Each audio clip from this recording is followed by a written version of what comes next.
Good morning, everybody. So I'm reading from Philippians 2, verse 1 to 4.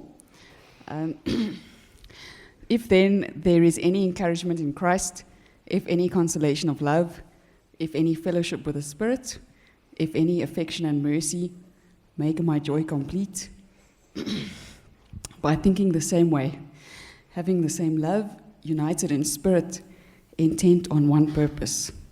Do nothing out of selfish ambition or conceit, but in humility consider others as more important than yourselves. Everyone should look out not only for his own interests, but also for the interests of others. This is the word of the Lord. Praise be to God. Nice one, Astrid. Love it. Fam, this is the final Sunday in our current series called The Treasure Principle. I've loved it. I think it's been a really, really great series. I've also loved our guest preachers. Well, Shiami is not a guest preacher, but Shiami and our two guest preachers. It's been really good to work through this series. Just so you know, this series is based on a book called The Treasure Principle. I read it in the beginning of the year. Took it from the shelf. Read it ages ago and decided I think I need to journey in this again this year. It was awesome to me. Super convicting, super encouraging, super transformative. And then I decided that I want some other people to read it with me. So I actually bought 10 copies of the book, handed it out to people, some of them in the church and some of them my friends outside the church. And I said, let's read this together and let's talk about it. My D group, who consists of myself, Dichaba and Martin, we also read it together, and now we're preaching the series. So I've been journeying with this thing for the whole year now, and every time I think about it, preach about it, and pray about it, I'm transformed even more and challenged even more. Just realizing that this isn't a one-off, right? This is something that we need to talk about often. So I've loved it so far. I'm looking forward to getting into the last sermon for this series. So let's pray before we do that. Lord Jesus, we are ready to hear from you through your word, a word that is alive, a word that cuts deep, a word that transforms, a word that illuminates and reveals you to us, a word that will not return void, a word that we love so much. Thank you that we can open up your word in the context of community and that we can focus our best attention now into this preaching of. I pray that you would help me to speak words that give life, and I pray that you would circumcise our hearts, that we faithfully listen to what it is that you want us to hear. We pray that in your name. Amen. Okay, so I want to ask you a question when we start, and that is, what do you do if you make or receive more money than before?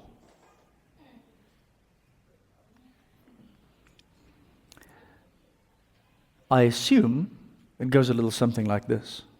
I get more stuff. I get stuff that I have wanted for quite some time. I get stuff that I maybe saved up for.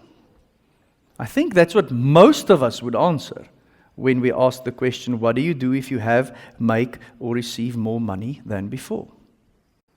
Now, here's the last key to the treasure principle. Remember, a key is something that unlocks something else. Okay, so if you want to unlock the joy of giving, if you want to unlock experiencing joy in your generosity, then this is your last key. We've done 5. This is the 6th one. Read it with me.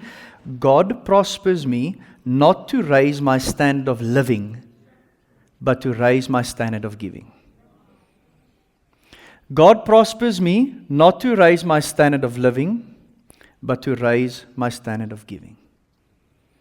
Plainly said, God gives us more money than we need so we can give generously. Let me make it even more simple. It works like this. I have what I need. Now I have more. Now I give more because I have what I need. You guys with me? That's how it's supposed to work in the heart of the Christian. I have what I need. Now I have more, so now I give more because I have what I need. If the gospel, the good news of Jesus Christ, hasn't penetrated your heart, you will think that I am cray-cray when I say this. 100%. I understand that. But if the gospel has indeed penetrated your heart, your whole mindset would have shifted that this actually sounds spot on. I mean, I got a few nods now. It was supposed to have a little shock value. But for those who have had their hearts penetrated and circumcised by the gospel, I got the nod. Yeah. That's exactly how it works. That's what Paul explains in our teaching text. Paul says the fact that Jesus suffered as a substitute for our salvation and that we can be saved changes everything about everything if you believe in it. That's what Paul says. And you guys know that Jesus saves us. That's the good news.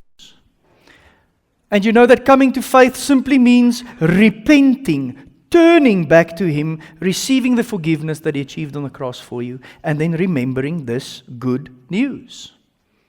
That's what Paul is after in this text. Paul is saying, let's look at Jesus again, let's marvel at the good news, and then let's respond accordingly. Fam, Chili said it while he was worshipping. God loved us when we were unlovable. The Apostle Paul says in Romans 5, while we were still sinners. Jesus Christ was on the cross, nailed to it, and breathed His last breath before I was even a thought in terms of history. For me. Isn't that amazing? So when we appreciate that good news, when we put our faith in that good news, then it changes everything. Now also, when it comes to money, and when it comes to generosity, and when it comes to the life of Jesus, I do think that at this point, when we talk about prosperity and getting more stuff, we have to debunk a myth. Here's the myth in Christian circles. You are the child of a king. So why can't you live like a king? Have you guys heard that one? Why should Christians not have good things? Why should Christians not have lekker things? Why can't Christians not drive a Rolls Royce or a BMW or whatever? We are children of the King. So dress up. Let's go. Let's do our name justice. That's a myth. What did Jesus drive? And what did Jesus wear? And where did Jesus sleep? And what did Jesus eat? That's all I want to say. Because Jesus gives the example of humility. Jesus gives the example of contentment. Jesus gives the example of enjoying what the Father gives Him every single day. So if we follow that Messiah, then certainly we can't be caught by the lie that we deserve good stuff. And that we are entitled to good stuff. That's where the hashtag blessed doesn't help us. Because just because you sit in Zanzibar and call it blessed doesn't mean that that was actually God's will for you. Not saying you shouldn't go on holidays, also not saying that you should buy clothes. Remember, this is the important personal work that all of us have to do. But the most important word there is enough. What is enough? Because if I have enough and I get more, then that can go. Because I already have enough. Jesus was so generous that He gave His own life. That's the example we follow. Okay, now let's get to our teaching text. So 4 verses in Philippians. I've got some highlights for you. I'm just going to walk through the highlights really, really quickly. And we're going to do verse 1 and 2, and then we're going to do verse 3 and 4. Okay, so check. Okay, stop. That means that it is very possible that the gospel has had no effect on you. How sad is that? I believe in the gospel. Oh, has it changed you at all? No, I'm just carrying on. Paul implies that there's either a circumcision of the heart or a penetration of the heart, or there's not. And now he says to the Philippians, if the gospel has changed you. And then he explains what it is. If this good news about Jesus has encouraged you, what does encouragement mean? It moves you. It draws you to action. It stirs up your will to do something. That's what encouragement is, right? If there's any encouragement in Christ, if any consolation of love, meaning if you have felt loved by Him, through Him sacrificing His life for you, if that has brought you comfort and safety, if that has created a space for you to know and to be known, if any fellowship with the Spirit, because the Spirit transforms us inside out. So Paul says, if you believe in the gospel, the Spirit dwells inside of you. Are you actually having fellowship with the Spirit? Have you guys thought about that? Think about a lekker M&T Developments 2-bedroom flat in Von Willig Avenue. You have one bedroom, the Spirit has the other. Do you realize that the Spirit could be in the house and you could not have any fellowship with the Spirit? How sad is that? It's like that roommate that you never see. Or you just rock into the flat and you shut your door. We have to create space to have fellowship with the Spirit. Paul says, if that happens to you, if he says, if this has stirred up affection in you and mercy in you to give to those who do not deserve, if it has stirred up love inside of you, then Paul says, make my joy complete. Okay, so if the gospel transforms your life, I'll have joy. How's that for a hashtag life goal? Huh? What would bring you joy? If the Holy Spirit could transform my life and the lives of our people. Amazing, huh? I mean, most of y'all probably thought about something like chocolates, rest, a holiday, or, lunch. That's fleeting moments of happiness. That's not joy. Paul says, what will really give me joy is if I could see this transformation inside of you. And then he describes what that transformation looks like. Thinking the same way. Being one of mind. Do you know how amazing it would be for me if the Church of Jesus Christ, let's start small, Fellowship City, and then the church in Centurion, and then the church in Gauteng, and then the church in South Africa, and the global church, could be of one mind when it comes to generosity. Wouldn't that be amazing, huh? Money is such a contentious issue because it gets abused so much. The global church is definitely not of one mind when it comes to money and thinking. Definitely not. But Paul says if the gospel has penetrated all of our hearts, then what happens is we start thinking with one mind. And check this, not only do we think with one mind, we have the same love. We do the same things to others as we want it to be done unto ourselves. And then he says, united in spirit. Do you guys remember when SABC1 was, the tagline was Simunye? You guys remember that? Oh, I loved it. And then for, all the white folks in the country, they did put the line, we are one. Thank you. I really appreciate that. It was important, right, for our own formation. But that's what the church is supposed to be. Unified. When you walk through that door on a Sunday, and this church is worth its salt, all of us should feel this amazing sense of freedom and love and safety and vulnerability and community. This should be the lekkerest, I just made up that word, the lekkerest group of people that you can be among the whole week.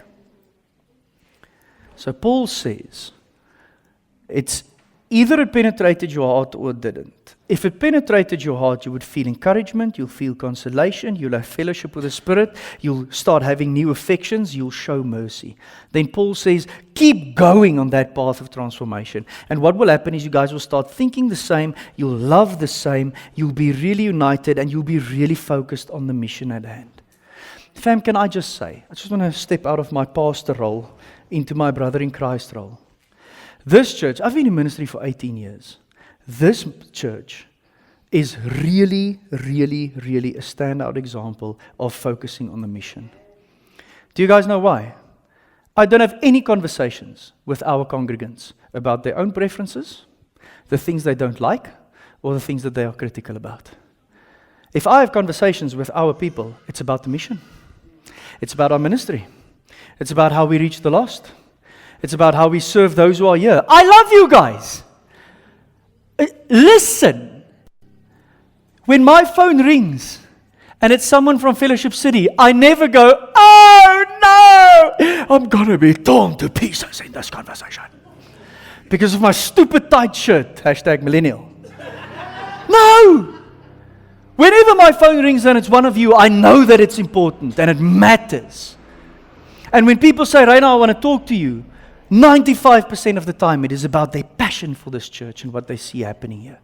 I love it. Please stay this way. Don't ever change. Thank you. And if we plant again, I'm going to use that as a filter. I'm going to tell the new group, listen, y'all, we don't complain in this, John. You're right. Okay, cool. Let's go. Point is that we are already unified. We say gospel-centered, disciple-making, transcultural every Sunday. I know that you guys know it. You embody it. You believe in it. You share it. Okay, then Paul gives some commands, some imperatives. And I want us to just look at verse 3 and verse 4. Look at what he says in verse 3. The root of not giving is because of selfish ambition and conceit. Do you see it? And he says, do nothing out of selfish ambition or conceit. Guilty. It's really difficult to do nothing out of selfish ambition or conceit. And Paul goes, I understand. I feel you. Keep going. I'm not going to lower the bar. Paul keeps the bar up there.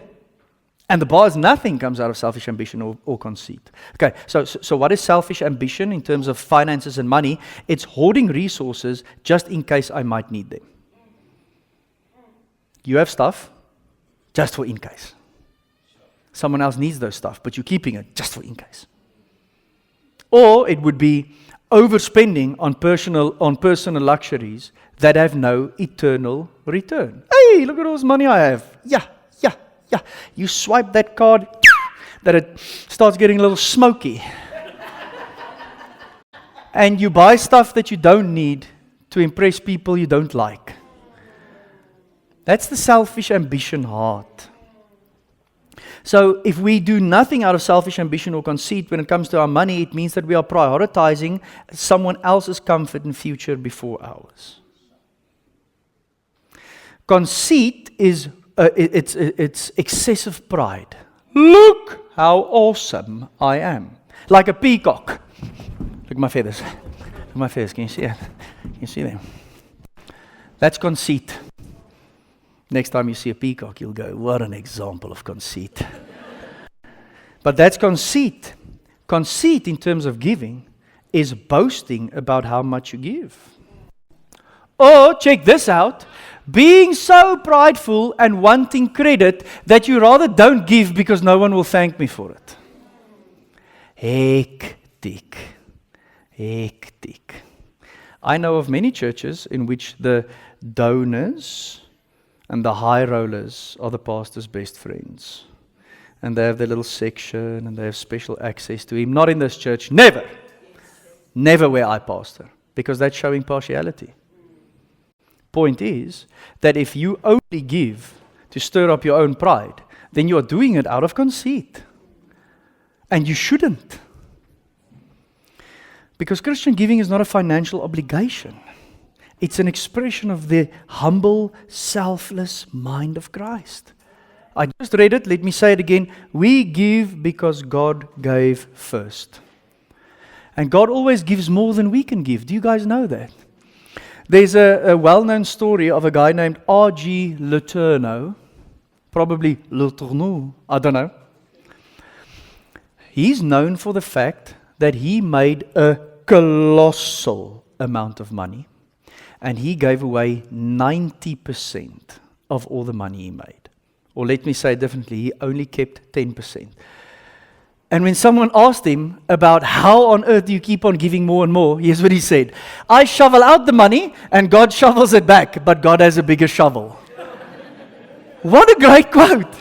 Huh? What a great quote. I shovel out the money and God shovels it back, but God has a bigger shovel. That's very true. Okay. Now let's talk about the motivation of the heart, because I think at this point, it really does matter. Look at Jesus in Matthew 6, verse 1 to 4. And then let's look at Jesus in Matthew 5. Because I think we should read these two texts together. And something is going to happen in your heart now, right? So exactly like we would be in a plane. Guys, we're experiencing some turbulence. Please fasten your seatbelts. I don't know. I never know what the last two sentences are, but I at least heard fasten your seatbelt. Okay, so here's Jesus. He says, be careful not to practice your righteousness in front of others, to be seen by them. Stop. If you do stuff to be seen by others, this is where you should check out now and let the Spirit transform you. He says, otherwise you have no reward with your Father in heaven. So whenever you give to the poor, don't sound a trumpet before you, as the hypocrites do in the synagogues and on the streets, once again, to be applauded by people. Truly I tell you, they have their reward. What does that mean? They got what they wanted. Okay, you wanted people to see you. They saw you. Congratulations. You wanted people to applaud you. They applauded you. Congratulations. That's what you were playing for. You were playing for the praises and the appreciation of people. Then Jesus says, but when you give to the poor, don't let your left hand know what your right hand is doing, so that your giving may be in secret. Whoa, okay, how's it? And your Father, who sees in secret, will reward you. Okay, so there's some work to be done inside of all of us. Now, does that mean you should never tell anyone what you give or how you give it? Does that mean that we'll never say, thank you so much to that person giving this or that generosity making this possible? No. Because we have to hold these two texts in tension. Let me read you Matthew 5:16. In the same way, let your light shine before others, so that they may see your good works and, this is important, give glory to your Father in heaven. Do you see it? Okay, so check yourself before you wreck yourself. Hashtag lyric for the day. So check your heart first. We don't do these things to be seen or to be applauded. We do them in secret because our Father who sees in secret will reward us. Okay, cool. But then also, we are called to actually let our light shine before others. We are called to do good works, but look at the reason. To give glory to your Father in heaven.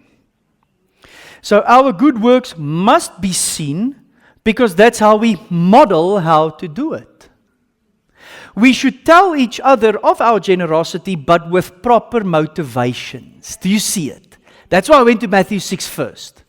So we have to let our light shine, but with the right heart. Not to be seen, not to be applauded, but for God to be glorified. How will we raise generous kids if we never talk about money to our kids, and we never talk about generosity to our kids, and we never tell our kids how much money we actually give? Think about it. It's not like they're just going to walk into church as adults and go, I just downloaded the generosity software. Where do I start giving? It's not how it works. We have to show kids, and by showing them, we tell them. What kind of legacy would you like to leave on this earth? If you are a really generous person, people should know that you are a really generous person, because when you die, people are going to say, I want to be like that very generous person. So it doesn't mean that everything always has to be in secret. It means being generous with the right heart. What would you like your money to say about you and your view of God's kingdom? How would anyone know about your view of God's kingdom if you never talk about your money in light of God's kingdom? So we have to hold these two things in tension, okay? So we have to praise God, thank God, and honor God for the generosity of His people to the ministry of our church and the wider church. If those people do it with the right heart and the right motivations, there won't be selfish ambition or conceit there, and God will be glorified. Are you with me? Sometimes at this church we have people who give money specifically for people in need. And then I say to the people who give money specifically for people in need, who doesn't want me to say that they gave the money, then I say, I am going to say to the people who are receiving the stuff that it came from you. Because they have to know that God stirred someone's heart who they don't know from a bar of soap and answered their prayer. Is that cool with you? And then I go, yes, that's cool. And then we redistribute money and I say, listen, this money came from someone you don't know of a bar of soap. And then what happens? God gets glorified. That's when light shines. That's when good works are seen. But that person didn't roll in here on a Sunday and went, fam, just saying, I've got 10 grand here. Going to walk to the giving box. And I'm going to slam dunk the money in there. Boom! And then all your hungry folk can come and eat. That's not how they roll. Super humble, right motivations. Now, check this quote from Randy Alcorn, the person who wrote the Treasure Principle. I think this is very important for us, especially in our context, in a sermon like this, in a series like this. He says, nothing is more fleeting than the moment of conviction. Whew. Act on it, because it's too easy to think, one of these days when I make a lot more money, then I'll start giving. And besides, sometimes we think, oh well, the money, if I invest it here, it will be worth a lot more and I'll have a lot more to give later. But maybe your heart, since your heart will follow your treasure, won't be there to give. How's that? Give now, so that you can move your heart to exactly where you want it to be before God, for His glory and for your joy. Isn't that a sad reality? I'll give later, but then your heart never returns to the kingdom. So you never give. Give now, because the moment of conviction is fleeting. Guys, I know. Remember, I'm also a human being, right? I have the privilege of heralding the word this morning, but I'm also a human.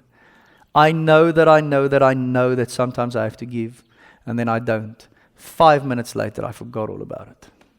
That's devastating, isn't it? Because there was a moment that God orchestrated where my generosity was going to meet someone else's prayer request. And I missed it. And they went home with an unanswered prayer today. Hectic. Act on it. It's not going to happen later. It's a transformation of the heart that happens now by the power of the Holy Spirit. So I think if we take the teaching text seriously, just a good question would be, where is the evidence of selfish ambition in my finances? Or if I look at my finances, what personal interests am I prioritizing that is preventing me from prioritizing the personal interests of others? It's a very intentional thing, guys. It doesn't happen by itself.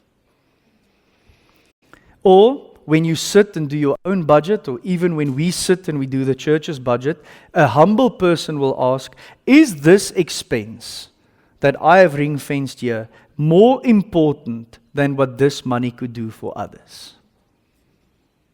You guys with me? Tough questions. Tough questions. But if we look in the mirror and we take the teaching text seriously, we have to answer, ask, and wrestle with these questions. Okay, so how do we get there? Am I just going to say amen? And then all of us are going to get up and go, do better. Here we go. No. Just after this verse, Paul drops this beauty. Look at Philippians 2 verse 5. Adopt the same attitude as that of Christ Jesus. That's how we do it, fam. And that's a lifelong discipleship journey. I can't just adopt the same attitude as Jesus once and then rely on that adoption to last me 20 years. Guys, I have to do it more than once a day. You know what I mean? Early in the morning when everything is still quiet and the Boksburg fish eagles, that's the grey ibis, the Hadidas, and they start singing to each other, good morning, did you have a good sleep? Yes, I did. Where are you going today?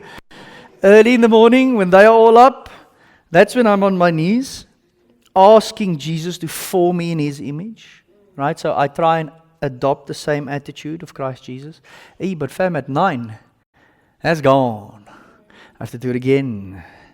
And at 12, it's gone. I have to do it again. And if I hit the N1 again, Close to the Boerta Avenue junction. and I sit in traffic again, then I need to adopt the same attitude as Christ Jesus again. Yeah, I love to boast and say how patient I am. And then God goes, fair play. I'm going to make the N1 an absolute dog show today. And then let's test your patience. And then I repent of my pride and my bragging. So if anyone sits in N1 traffic, I just want to say I'm really sorry. It's for my sanctification. Okay. I'm sorry that all y'all have to bear that as well. But what is this attitude of Christ Jesus, who, existing in the form of God, did not consider equality with God as something to be exploited? It wasn't about him.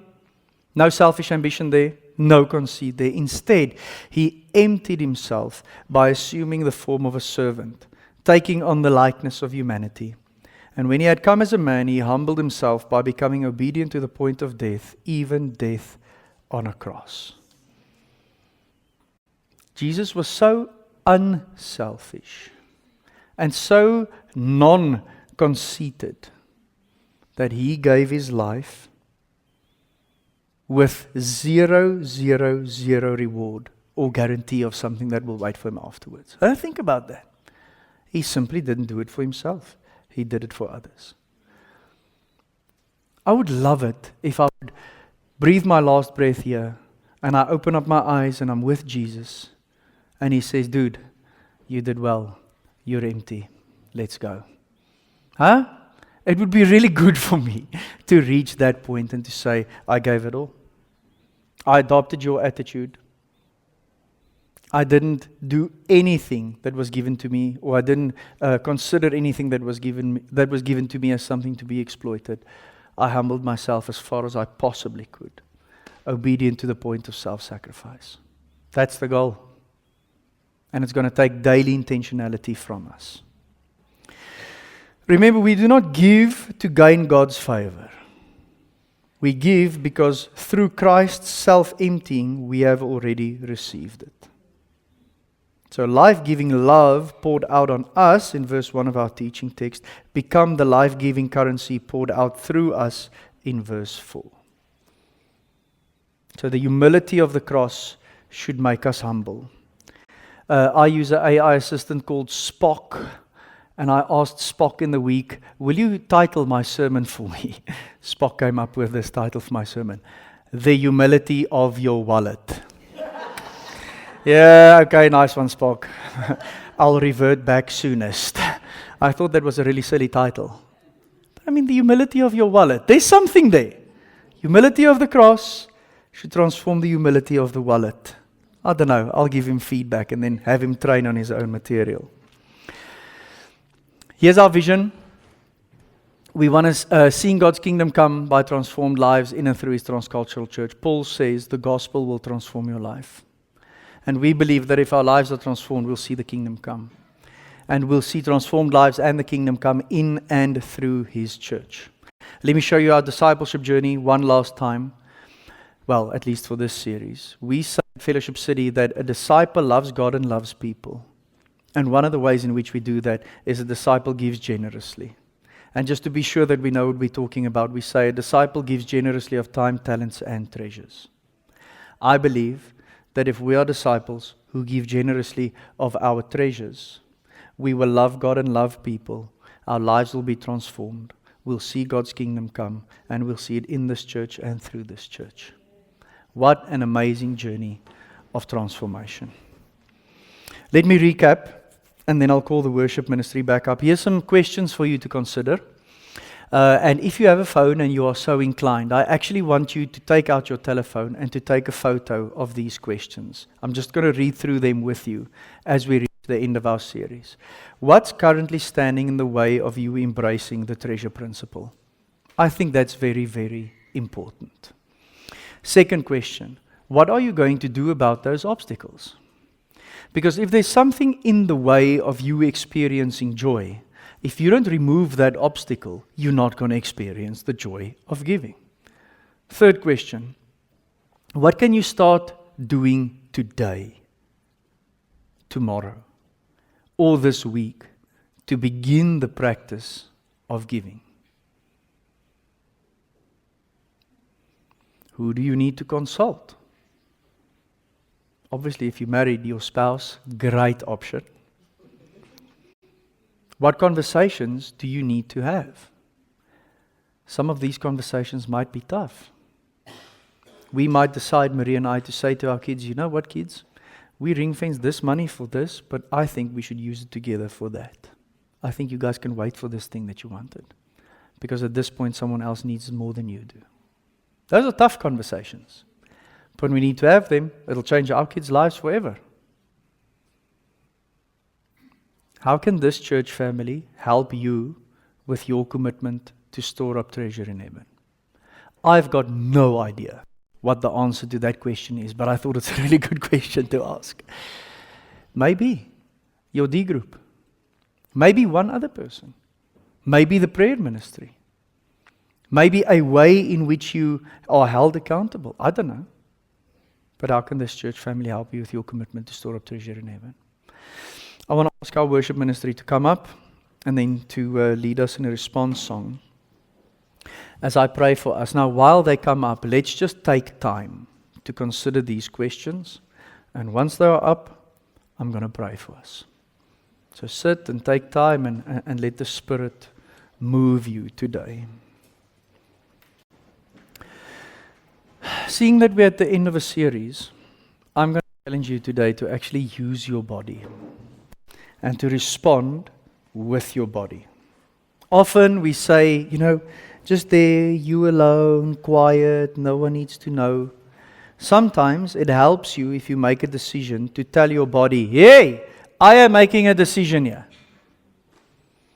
So what I want to ask you to do is if you have made a decision today, whatever the decision is, based on any of these questions, I want you to stand so that I can pray for you. Now listen, don't be sheep. We are sheep. You don't have to stand if everyone else is standing. I want you to say, I realize now that I made a decision. And I'm going to stand to solidify that decision. And then I want to pray for you. So if you made a decision today based on any of these questions, can I ask you to stand? I would love to pray for you.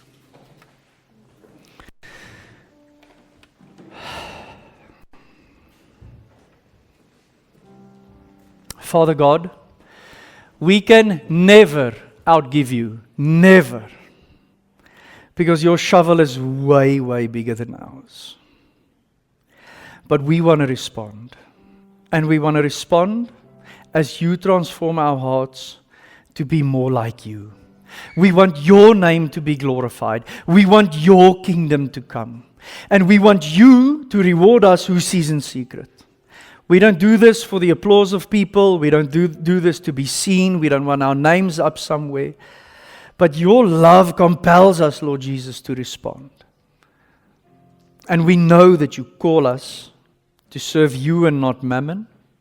And that you've given us what we have to further your mission and to advance your calling for us. I pray for every person standing now, that your Holy Spirit would empower us to follow through on what we decided to do based on what your Holy Spirit convicted us on. We are not going to depend on ourselves. We're not just going to try better. Lord Jesus, we are going to adopt the same attitude that was in you.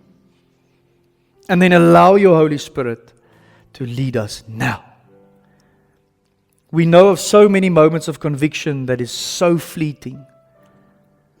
Help us to tie down this one as a moment. A moment where we made a decision in our fellowship with you. And help us follow through for your glory and for your light to shine. Help us to remove these obstacles.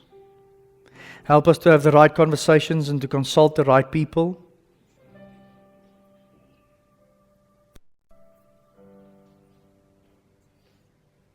Help us to be generous sowers of the seed that you've given us. I pray that in your name. Amen.